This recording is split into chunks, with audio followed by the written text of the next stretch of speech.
Okay, तो last class में हम लोग प्रॉपर्टीज, फील्ड प्रॉपर्टीज डिस्कस कर रहे थे। ठीक है, फील्ड प्रॉपर्टीज के अंदर हम लोगों ने सिंपल जो अपनी प्रॉपर्टीज थी वो सारी देख ली थी according to the properties.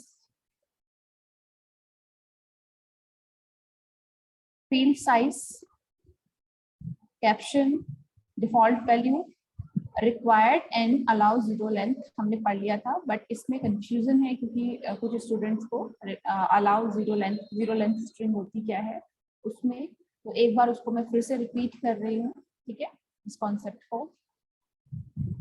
So zero length string, सी पहले तो डिफरेंशिएट करते हैं कि नल और जीरो लेंथ स्ट्रिंग में डिफरेंस क्या होता है और ये होते क्या है। ठीक है, अगर मैं आपको कहूँ कि मेरा ये फील्ड है एक एम्प्लॉय नेम, ठीक है, इस एम्प्लॉय नेम फील्ड में मैं कोई भी स्ट्रिंग पास नहीं कर रही हूँ, मैं कुछ भी पास नहीं कर रही हूँ, ना कोई स्ट्रिंग ना कुछ और।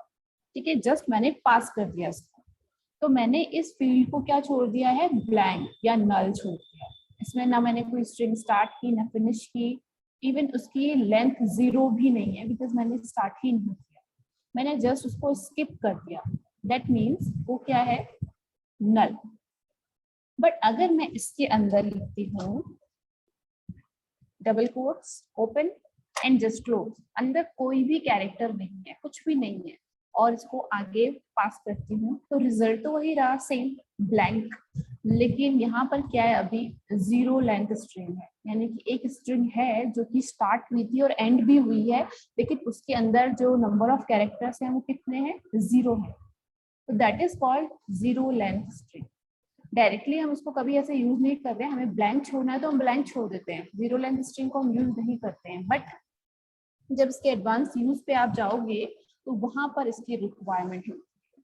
ठीक है, अभी आपके सिलेबस वाइज आप कभी इसको आई डोंट थिंक कभी यूज करोगे इस तरह की जीरो लेंथ स्ट्रिंग को, लेकिन ये काम आता है जब आप इस पे एक्सेस पे एडवांस लेवल पे काम करते हो, वहां पर आपको कहीं कहीं पर इसकी रिक्वायरमेंट हो सकती है कि आपको ब्लैंक नहीं छोड़ना है बट जीरो लेंथ स्ट्रिंग आप देना चाहते हो। ठीक है, अब इसमें देखो, जैसे हमने इसको प्रॉपर्टी को सेट कर दिया था,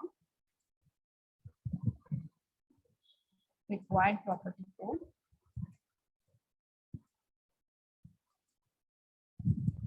यस सेव कर लिया हमने इसको, एम्प्लॉय नेम के अंदर हमने ये दिया है।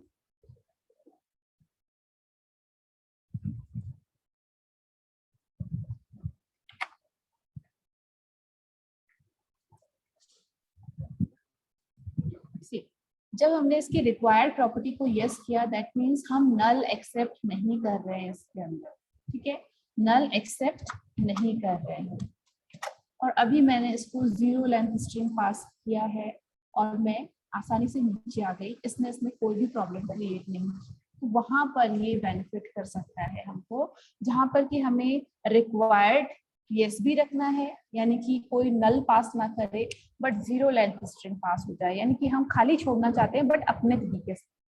अब ये किसको पता है कि जो ब्रैकेट ओपन एंड क्लोज हुआ होता है उसके अंदर भी आप एक स्ट्रिंग पास कर रहे हो जिसकी लेंथ जीरो है, आउटपुट उसका भी ब्लैंक आएगा और नल का भी ब्लैंक आएगा, बट इंटरनली यहाँ पर हमने एक वैल्यू दी है। ठीक है, एक स्ट्रिंग पास की है जिसकी की लेंथ क्या है, जीरो है, तो इसलिए इसने हमको आगे पास करने दिया।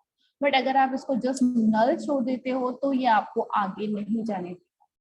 तो ये एक छोटा सा यूज हो सकता है इसका, जहां पर कि आपको वैल्यू भी नहीं देनी है और यूजर से आपको नल वैल्यूज भी नहीं देनी है, तो वहां पर आपको बेनिफिट करेगा। ओके, तो अगर हम यहाँ पर बोले कि आपका, ठीक है, one is null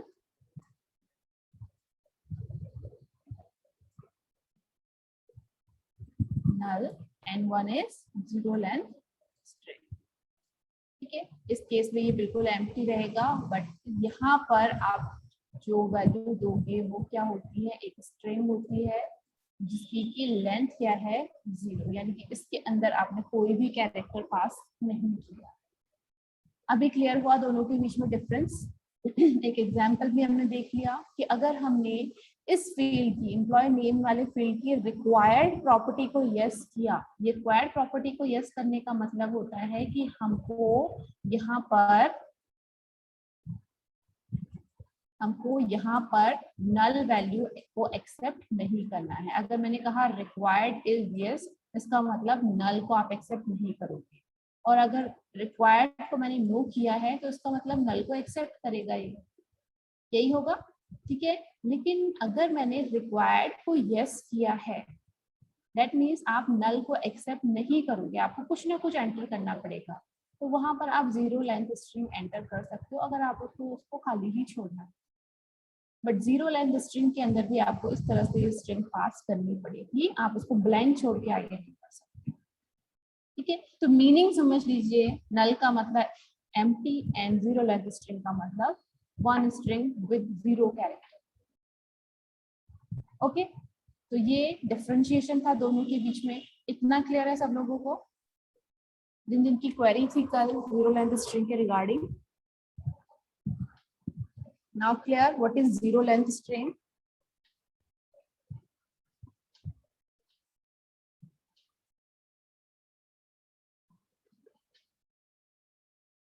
okay, just wait. Okay, तो अब जीरो लेंथ स्ट्रिंग वाली जो प्रॉपर्टी है उसको देखते हैं कि वो क्या बोल रही है हमको यहाँ पर।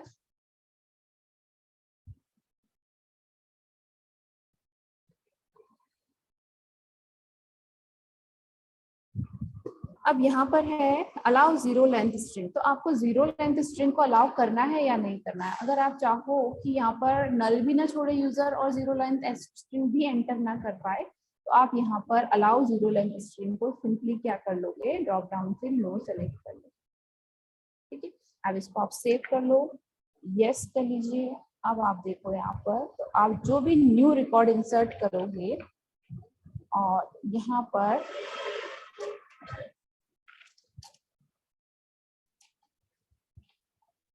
पर आप जो भी न्यू रिकॉर्ड इंसर्ट करोगे वहां पर आपको ना तो ये एम्प्टी छोड़ने देगा, ना ही ये अब जीरो लेंथ स्ट्रिंग को आने देगा, ठीक है।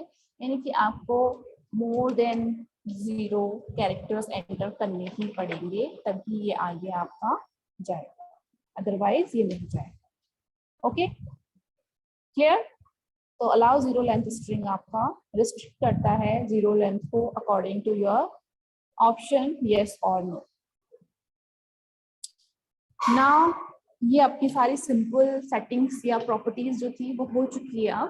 अब आ जाते हैं हम थोड़ा लेंदी जो सेटिंग्स है, प्रॉपर्टीज हैं उन पर, ठीक है, जिनको पहले हमें पढ़ना पड़ेगा, क्या मीनिंग होता है, उसको फॉर्मेट सिंटेक्स क्या होता है, फिर ही आप यहाँ पर उसको यूज कर सकते हो। वो वन वर्ड नहीं है कोई भी ऐसा यस नो और नंबर इस तरह से नहीं है। अब आपको प्रॉपर अगर फॉर्मेट चेंज करना चाहते हो अपने इनपुट का, तो आपको पहले इसका सिंटेक्स देखना पड़ेगा कि सिंटेक्स कैसे लिखते हैं इसके अंदर, तभी आप इसको चेंज कर सकते हो। ओके, तो सबसे पहले एक सिंपल प्रॉपर्टी मैं बता देती हूँ, उसके बाद हम लोग सिंटेक्स पर जाएंगे। देखो, जैसे यहाँ पर अपने पास एक फील्ड है, करेक्ट? ओके निखिल, आपकी क्वेरी में एक बार देखती हूँ। जीरो लेंथ स्ट्रिंग है, string S for string. Nikhil आप यहाँ पर देख सकते हो, ये बेसिकली जो जीरो लेंथ स्ट्रिंग है टेक्स्ट के साथ तो होती ही है, आपके नंबर के साथ में आई डोंट थिंक ये होती है, नंबर के साथ में नहीं है, ठीक है। स्ट्रिंग यानी कि आप कुछ भी एंटर कर सकते हो उसके अंदर कैरेक्टर्स, तो नंबर डेटा टाइप या करेंसी डेटा टाइप के साथ में आपको वो नहीं मिलेगा, बिकॉज वहां पर वो नंबर ही एंटर होते हैं, तो वहां पर आप डबल कोट्स तो देख ही नहीं सकते, ठीक है। तो आपके टेक्स्ट एंड मेमो में ये प्रॉपर्टी होगी, बाकी औरों में ये प्रॉपर्टी नहीं होगी, ठीक है।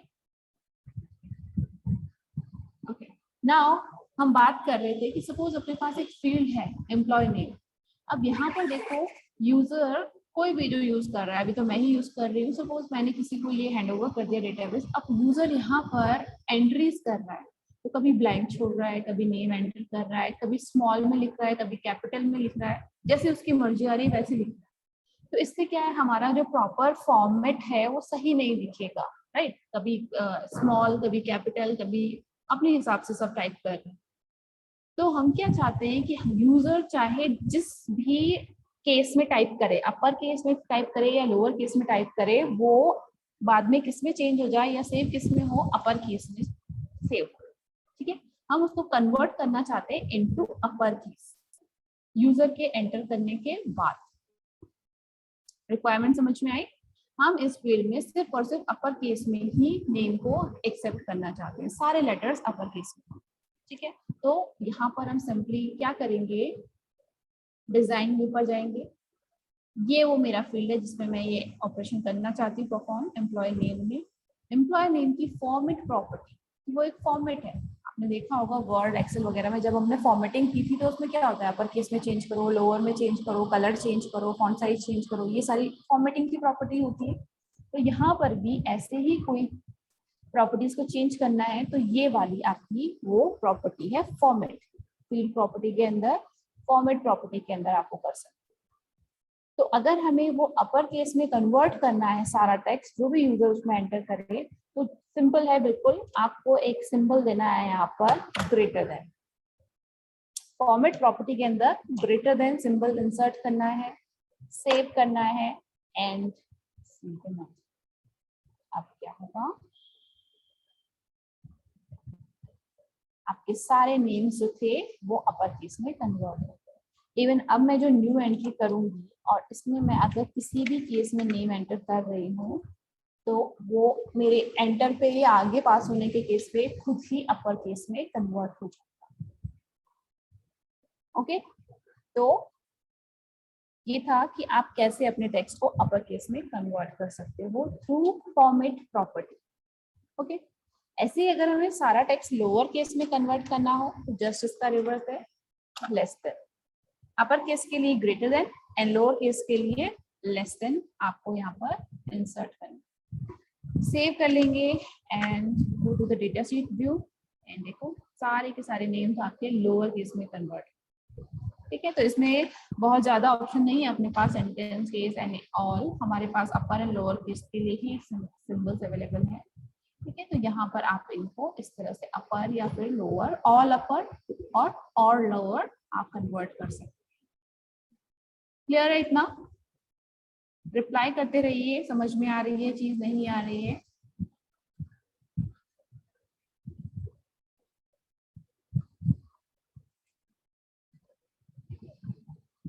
Yes class, is that clear? Okay okay, चलिए नेक्स्ट है इसके अंदर प्रॉपर्टी फॉर्मेट की। अब तो ये अपर और लोअर तो हमने देख लिया, अब अगर हमें कलर चेंज करना हो तो कैसे करेंगे? ठीक है, हम चाहते हैं कि हमारे जो नेम्स आए वो वही रेड कलर के आए, तो वो कैसे होगा, वो भी एक फॉर्मेट प्रॉपर्टी है। ठीक है, तो कलर चेंज करने से पहले हम इसके सिंटैक्स को देख लेते हैं, राइट? कैसे देते हैं हम फॉर्मेट प्रॉपर्टी को, लेट्स। हाँ, तो ये है हमारी फॉर्मेट प्रॉपर्टी। अब देखो इसके प्रॉपर सिंटैक्स में देने के, बिल्कुल अब सिंबल्स नहीं चलेंगे अब अपर लोअर वाले। अब यहाँ पर सेक्शनिंग होती है। ठीक है, सेक्शन होते हैं divided, first section and second section, 2 section में डिवाइड होता है और सेक्शन आपके सेपरेट होते हैं सेमीकोलन से। ठीक है, अभी एक सिंपल सा एग्जांपल दूंगी मैं आपको। सपोज आप चाहते हो कि आपका जो टेक्स्ट है वो अपर केस में कन्वर्ट हो जाए और रेड कलर का हो जाए। ठीक है, तो अपर केस के लिए तो आप क्या लिखेंगे फॉर्मेट प्रॉपर्टी के अंदर, ऑब्वियसली ग्रेटर देन। और कलर कैसे दोगे, ये जो आपके स्क्वायर ब्रैकेट होते हैं उसके अंदर आप अपना कलर लिख दो, रेड, ग्रीन, ब्लू, जो भी आपको देना है वो कलर आप इसके अंदर लिख लेंगे स्पेलिंग के साथ में। रेड, जैसे मुझे रेड चाहिए तो मैंने रेड लिख लिया। ओके, इतना काम तो हो गया कि मेरा पूरा टेक्स्ट अपर केस में कन्वर्ट हो जाए और रेड हो जाए। लेकिन ये सेमीकोलन और ये सेकंड स्पेस क्या है, इसको भी हमको देखना पड़ेगा। तो सबसे पहले तो ये है एक पार्टीशन, इसको हम बोलेंगे एक पार्टीशन है। यहाँ पर आपके सेक्शन चेंज हो गए, ये है आपका फर्स्ट सेक्शन एंड ये है आपका सेकंड सेक्शन। तो ये सेक्शन क्या होते हैं, लेट्स सी। सेपरेटर है इसमें सेमीकोलन, जहां पर भी सेमीकोलन आएगा दैट मींस आपके सेक्शन सेपरेट हो गए। सेमीकोलन से पहले फर्स्ट सेक्शन था और सेमीकोलन के बाद सेकंड सेक्शन था। अब इन सेक्शंस का क्या मतलब होता है, सी फर्स्ट जो आपका सेक्शन होता है ये वाला, format for field with text. अगर आपने अपने फील्ड में टेक्स्ट इंसर्ट किया है तो ये वाली फॉर्मेटिंग अप्लाई हो जाएगी। जो भी आप सेमीकोलन से पहले फॉर्मेटिंग लिखेंगे वो अप्लाई हो जाएगी। ठीक है, फॉर्मेट फॉर किसके लिए ये फॉर्मेट? Field with text. अगर आपने एंटर किया है टेक्स्ट तो, बट अगर आपने एम्प्टी छोड़ दिया या जीरो लेंथ स्ट्रिंग एंटर की है उस केस में उसके लिए भी तो कुछ कंडीशन देनी पड़ेगी कि तब क्या फॉर्मेटिंग अप्लाई हो। तो उसके लिए आपके पास ये वाला सेक्शन होता है। इसमें आप जो भी फॉर्मेटिंग लिखेंगे वो किस पर अप्लाई हो जाएगी? जब आप या तो नल छोड़ते हो फील्ड को या फिर जीरो लेंथ स्ट्रिंग एंटर करते हो। ओके, तो अब अगर हमने कुछ नहीं लिखा है यहाँ पर फील्ड के अंदर तो that means that is null, या फिर आपने ब्रैकेट ओपन क्लोज करके छोड़ दिया तो that means that is zero length string.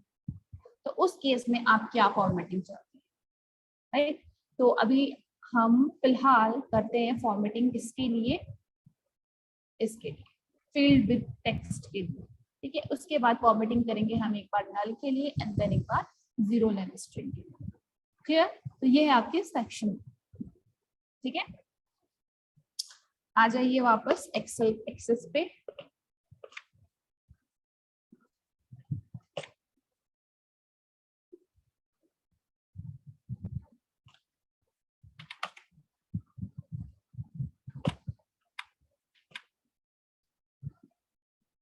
Okay, तो ये है हमारा एक्सेस। अभी देखो इस पे कुछ भी फॉर्मेटिंग अप्लाई नहीं है।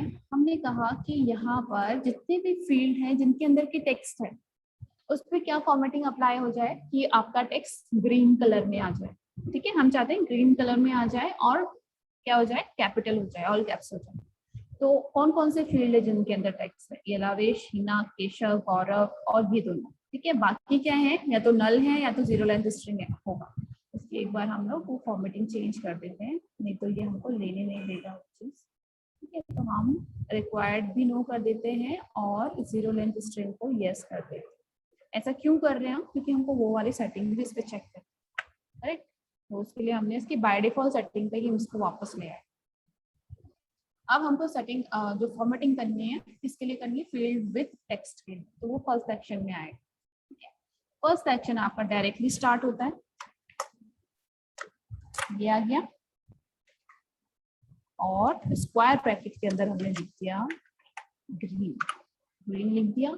सेकंड सेक्शन हमने दिया ही नहीं है तो सी, हमने सेव कर लिया इसको। सेकंड सेक्शन हमने दिया ही नहीं है, दैट मीन्स हम नल वैल्यूज के लिए और जीरो लेंथ स्ट्रिंग के लिए कोई फॉर्मेटिंग चाहते ही नहीं।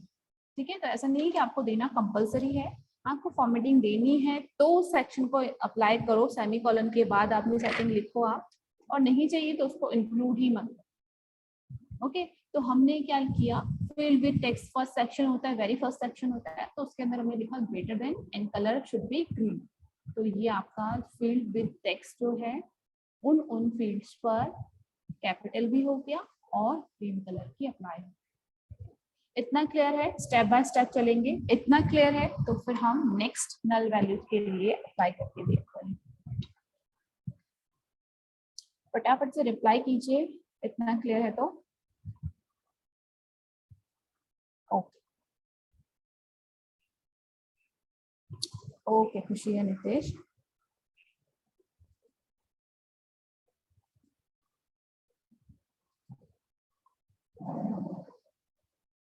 ओके हाँ, चलिए आगे चलते हैं नल वैल्यूज के लिए। अब हम चाहते हैं कि अगर यूजर ने खाली छोड़ा है फील्ड को तो क्या हो जाए? कलर हो जाए रेड, रेड हो जाए। लेकिन अब एक चीज देखना, हमने सेमीकोलन से सेपरेट कर दिया, that means this is the first section for colour with text, field with text, and this is the setting for null values. ठीक है, नल और zero length string combined form में अभी हमने पढ़ा है, बट अभी हमने इसको आगे भी देखेंगे, अभी कंप्लीट नहीं हुआ है। तो हमने सेकंड सेक्शन में बस बोल दिया कि कलर हो जाए रेड, लेकिन आपको यहाँ पर कुछ भी चेंज देखने को नहीं मिलेगा। क्यों? क्योंकि हम टेक्स्ट की फॉर्मेटिंग कर रहे हैं, जो यहाँ पर टेक्स्ट हो वो फॉर्मेट हो। तो अब यहाँ पर कोई टेक्स्ट है ही नहीं, तो फिर वो रेड कलर अप्लाई किस पे करेगा भाई, सेल पे तो करेगा नहीं। Formatting is not for sale, formatting is for value. Okay, तो अभी यहाँ पर नल का मतलब तो खाली ही होता है, बट अगर आपको यहाँ पर कोई मैसेज पास करना है कि भाई अगर मेरा यहाँ पर कोई टेक्स्ट नहीं है तो यहाँ पर लिखा हुआ आए एम्प्टी, और क्योंकि हम एक स्ट्रिंग पास कर रहे हैं तो हम उसको डबल कोट्स में लिखेंगे एम्प्टी। ठीक है, तो हमने कहा कि हमारा जो सेकंड पार्ट है नल, उसमें ये स्ट्रिंग शो हो जाए और रेड कलर की शो हो। ठीक है, अब आप इसको देखो, जहां जहां पर खाली था वहां पर स्ट्रिंग आई एम्प्टी और उसका कलर क्या है, रेड। तो टेक्स्ट को भी आप ऐड कर सकते हो फॉर्मेट में, ऐसा नहीं है कि आप कलर वगैरह ही चेंज कर सकते हो, आप टेक्स्ट को भी यहाँ पर ऐड कर सकते हो। ओके, तो यहाँ पर अगर मैं इसको रेड कलर नहीं देती तो भी ये एम्प्टी मेरा यहाँ पर आ जाएगा।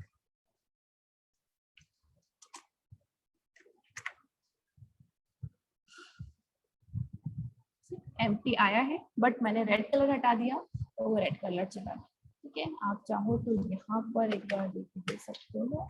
थोड़ा सा ये जो एक्सेस है हमको बहुत फ्लेक्सिबिलिटी बहुत देता है। ठीक है, आप आगे लिख लो कलर, बाद में लिख लो स्ट्रिंग, पहले लिख लो बाद में लिख लो, वो सब एक्सेप्ट कर लिया। तो नल वैल्यूज के लिए हमने क्या किया है, यहाँ पर एम्प्टी छोड़ा है। अब अगर मैं इसमें कहीं पर जीरो लेंथ स्ट्रिंग एंटर करती हूँ तो भी देखो सेम ही चीज अप्लाई हो रही है। ठीक है, मैंने यहाँ पर एम्प्टी नहीं छोड़ा, मैंने यहाँ पर zero length string enter, right. तो ये उसके लिए भी सेम फॉर्मेटिंग ही अप्लाई कर रहा है। 1 सेकेंड,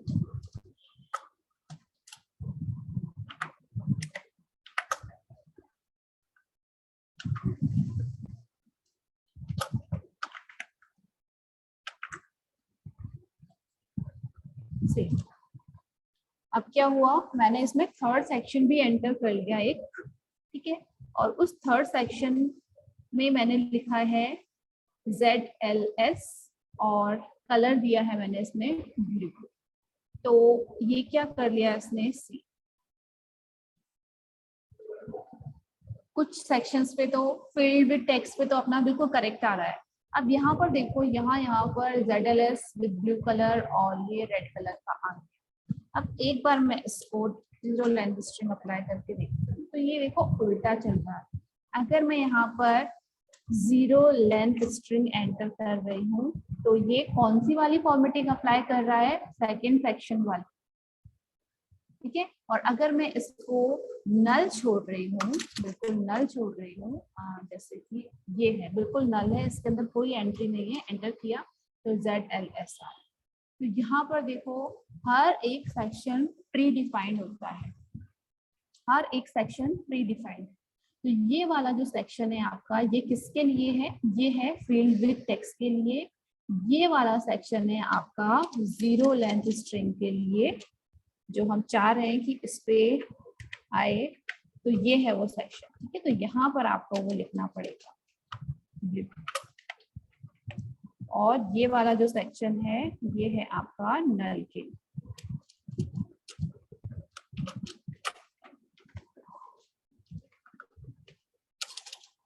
यहाँ पर आप दे दो रेड, सेव करो और अब ये परफेक्टली वर्क करेगा। जहां जहां पर आप जीरो लेंथ स्ट्रिंग एंटर करोगे, देखो जैसे कि अभी नल है, मैं इसमें जीरो लेंथ स्ट्रिंग एंटर करने वाली हूँ और उसके लिए जो सेटिंग है वो मेरी क्या है, ब्लू कलर का आना चाहिए और ZLS लिखा हुआ आना चाहिए। परफेक्ट। ठीक है, अगर मैं कोई एंट्री करूं और वहां पर नल छोड़ के आगे बढ़ूं, ठीक है, जैसे मैंने ये किया, यहाँ पर मैंने कुछ भी एंटर नहीं किया है। अब यहाँ पर मैं कुछ भी एंटर नहीं कर रही, आगे जा रही हूँ, बिल्कुल परफेक्ट आ रहा है, नल लिखा हुआ आ रहा है और रेड कलर में लिखा हुआ आ रहा है। ठीक है, तो आप इसको नोट कर लीजिए। अब अपने नोट्स रखने शुरू कर दो अपने साथ में, कॉपी या पेन, और जो भी पॉइंट मैं बता रही हूँ जो इम्पोर्टेंट आपको लग रहे हैं कि शॉर्ट टिप्स हो सकते हैं, उनको आप लिखते जाइए। जस्ट लाइक ये वाला एग्जाम्पल आप नोट कर सकते हैं। ठीक है, रिकॉर्डिंग में होगा ये, बट अपने नोट्स में आप इसको मेंटेन करके चलोगे तो वो आपके लिए बेनिफिशियल है। तो ये है आपके 3 सेक्शन। इसको मैं यहीं पर अगर पॉइंट आउट करूं तो देखो कहाँ कहाँ पर सेपरेट हो रहा है। ये आपका यहाँ पर, ये आपका यहाँ पर फर्स्ट सेक्शन हो रहा है।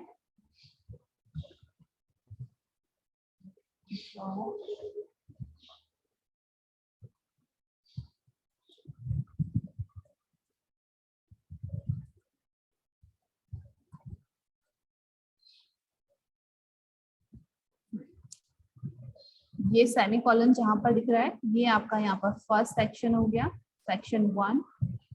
ओके, ये यहाँ पर आपका सेकंड सेमीकोलन है, ये आपकी सेकंड सेक्शनिंग हो गई। तो ये सेक्शन नंबर 2 है आपका, और ये है आपका सेक्शन नंबर।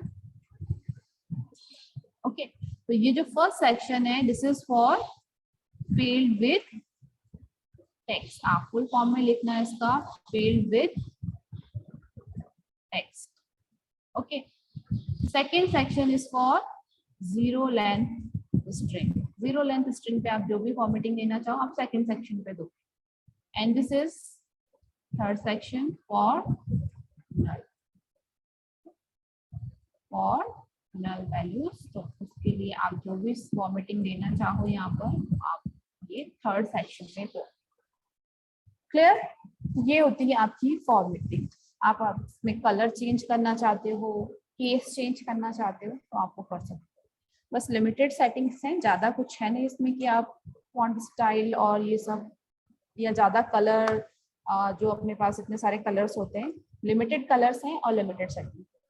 तो इस तरह से आप इसको अप्लाई कर सकते हो। Is that clear? कोई डाउट इसमें सेक्शनिंग में?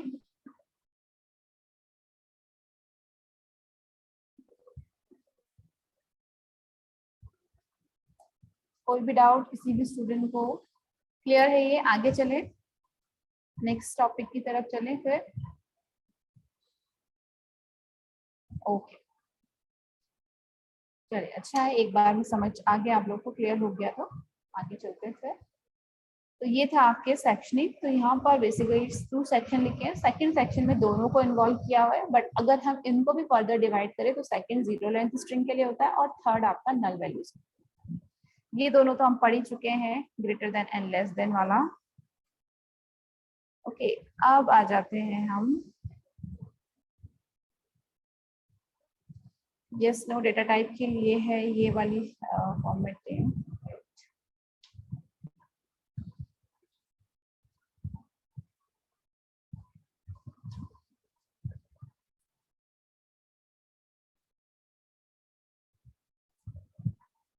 अब देखो यहाँ पर जो आपकी फॉर्मेटिंग है वो हर एक डेटा टाइप के लिए डिफरेंट हो। ये जो फॉर्मेटिंग है मेरी, ये किसके लिए है? टेक्स्ट के लिए है। अभी हमने टेक्स्ट पे ये फॉर्मेटिंग की है। अगर आप करेंसी पे आ जाओ तो देखो फॉर्मेट बने बनाए हैं इसमें, स्टैंडर्ड प्री डिफाइंड फॉर्मेट है। आप इसमें कोई फॉर्मेट अपने हिसाब से क्रिएट नहीं कर सकते, ठीक है? ये इसके बने बनाए फॉर्मेट्स। ऐसे ही आप नंबर डेटा टाइप पे आ जाओ तो इसके जो फॉर्मेट्स होते हैं ये भी प्री डिफाइंड होते हैं यहाँ पर। ये तो इसमें से कोई फॉर्मेट आपको चूज करना है आप कर सकते हैं। तो कई डेटा टाइप होंगे जो आपको फॉर्मेट क्रिएट करने के ऑप्शन देते हैं, और कई डेटा टाइप्स होते हैं जो कि प्री डिफाइंड फॉर्मेट प्रोवाइड करते हैं। आपको उसी में से कोई ना कोई चूज करना हो। तो और किस किस डेटा टाइप के पास उसके फॉर्मेट हैं जो हम क्रिएट कर सकते हैं, तो वो बेसिकली है आपका एक तो डेट एंड टाइम वाला। डेट एंड टाइम के लिए आप फॉर्मेट क्रिएट कर सकते हो, बने बनाए फॉर्मेट भी आपके पास होते हैं और आप क्रिएट भी कर सकते हो। ऐसे ही येस नो डेटा टाइप जो हमने पढ़ा था उसके भी फॉर्मेट्स होते हैं, इसके भी फॉर्मेट्स होते हैं, तो आप इसको भी यूज कर सकते हो। तो अभी हम पढ़ेंगे डेट एंड टाइम के लिए फॉर्मेट कैसे वर्क करता है। जो फॉर्मेट प्रॉपर्टी है अभी हमने टेक्स्ट के लिए कैसे वर्क करती है वो पढ़ा था। उसकी हेडिंग आप डाल सकते हो format property for text data type, ठीक है? Format property for text data type we have discussed. Now we are starting format property with date and time data type. अब date and time data type देखो कहाँ पर हमने लगाया हुआ है, DOB में। करेक्ट, पहले इसका एक बार रिफ्लेक्शन देखते हैं कि DOB में वैल्यूज किस तरीके से आ रही है। ये है आपकी DOB फील्ड। हमने यहाँ से कैलेंडर से कोई भी डीओ भी चेंज की और चूज की और ये आपका यहाँ पर हमने अप्लाई कर। अब देखो हमारी डेट किस तरीके से आ रही है 7/14/2021 यानी कि मंथ, डे एंड ईयर इस तरह से आ रहा है लिखा हुआ। बट हमारी रिक्वायरमेंट कुछ और हो सकती है। हम चाहते हैं कि हमारे मंथ का नेम पूरा प्रॉपर पूरा लिखा हुआ आए, डेट आए, फिर मंथ का नेम आए, फिर ईयर आए। ठीक है, इस तरह से नहीं चाहते, हम उसकी फॉर्मेटिंग चेंज करना चाहते हैं। तो सिंपली आप जाओगे डिजाइन व्यू पर, आपका डीओबी फील्ड जहां पर भी है उसको सेलेक्ट कर लीजिए, आ जाओ सीधा फॉर्मेट पर, क्योंकि ये सब फॉर्मेटिंग होती है किस स्टाइल में आप देखना चाहते हो उसको। तो यहाँ पर पहले तो आप बने बनाए प्री डिफाइंड फॉर्मेट्स चेक कर सकते हैं कि क्या इनमें से आपकी रिक्वायरमेंट किसी के थ्रू पूरी हो रही है, तो आप ले लो उस डेट को, आपको बनाने की जरूरत नहीं पड़ेगी वो फॉर्मेट। ठीक है, तो जो हम चाह रहे थे देखो यहाँ पर ये है, हमने कहा था हमारा क्या आए, डेट आए, मंथ का नेम आए और ईयर आए। लेकिन ये भी एक प्री डिफाइंड फॉर्मेट है, जैसे हमने चूज किया यहाँ पर खुद ही आ गया मीडियम डेट, हमने ये नहीं लिया था पर मतलब हमने लिखा नहीं था, हमने जस्ट चूज किया है और ये खुद ही आ जाएगा यहाँ पर। और अब हम डिजाइन डेटा शीट व्यू पर जा रहे हैं। तो देखो आपकी डेट किस तरह से शो हो रही है, 14/JUL/21। तो ये इसका प्री डिफाइंड फॉर्मेट है कि भाई डे आएगा, देन मंथ का 3 कैरेक्टर्स आएंगे और ईयर के लास्ट के 2 नंबर्स। कोई भी डेटा अब आप चूज कर लीजिए, इसी फॉर्मेट में आपको दिखने को मिलेगा। ठीक है, चूज करते टाइम वो डिफरेंट दिखाएगा, लेकिन एंटर करते ही वो जो फॉर्मेटिंग आपने सेलेक्ट की हुई है उसके अकॉर्डिंग आपको शो करेगा। तो ये तो है प्री डिफाइंड फॉर्मेट। अगर हम इसको अपने अकॉर्डिंग चेंज करना चाहें तो कैसे कर सकते हैं, उसके लिए हमें यहाँ पर कुछ रूल्स पढ़ने पड़ेंगे।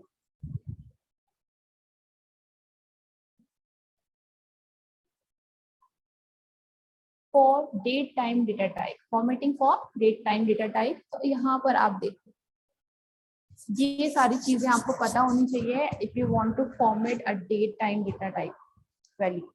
ओके, अब आप देखो यहाँ पर इनकी मीनिंग समझते जाना, यूज कैसे करना है वो मैं आपको प्रैक्टिकली करके दिखाऊंगा। सिंबल, अगर हम सिंबल यूज कर रहे हैं तो उसका मीनिंग क्या है।